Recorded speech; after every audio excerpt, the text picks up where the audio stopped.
నమస్తే జగనన్న. అన్న, ఈరోజు మళ్ళీ 5 కోట్ల మంది జనాలు మళ్ళీ జగన్ కోసం ఎదురు చూస్తున్నారు. ఒక అవ్వ ఒక తాత నా మనవడు జగన్ ఎక్కడా అని ఎదురు చూస్తున్నారన్న.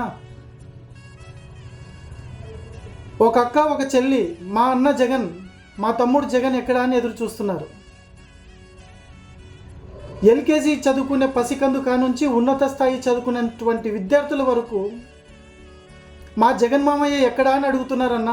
జగనన్న, బోసిపోయిన మొక్కలతో భోజనం చేయకుండా పస్తులు పడుకుంటున్నారన్న రాత్రుల పూట జనాలు.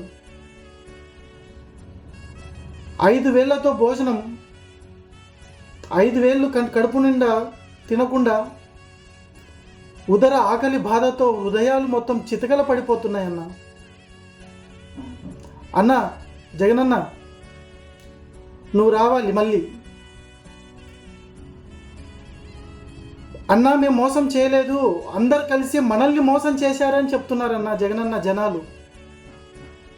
చూసావా జగనన్న, నీ విలువ తెలుసుకోవడానికి చాలా సమయం పట్టలేదు, ఓన్లీ కేవలం 6 నెలలు మాత్రమే పట్టింది. అదేనా నీతి నిజాయితీగా విలువలతో కూడినటువంటి రాజకీయం మనం చేశాం. అదే కదన్నా రాజన్న సిద్ధాంతం, రాజన్న రాజకీయం. నువ్వు చేసింది రాజన్న సిద్ధాంతం కాబట్టే విలువలతో కూడిన రాజకీయం చేశామన్న మనం.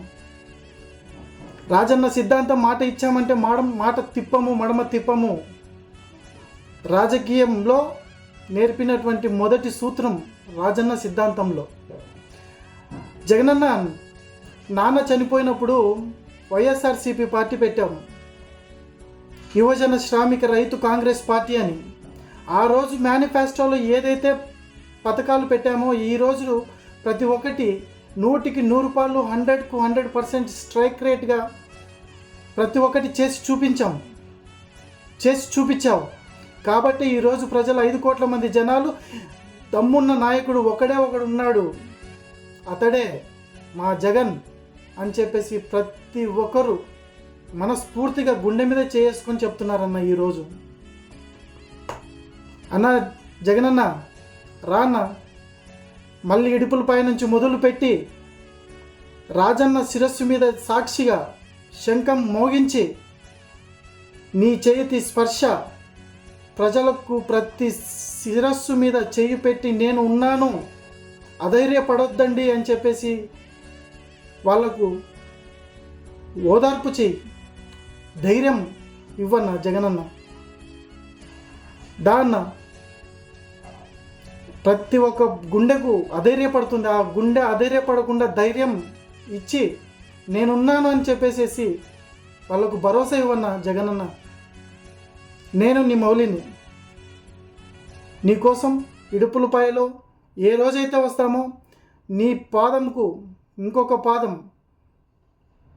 అడుగులో అడుగేసి బయలుదేరదామన్నా. నీకోసం 5 కోట్ల మంది జనాలు వెయిట్ చేస్తున్నారు. జై జగన్, జై ఆంధ్రప్రదేశ్, జై హింద్.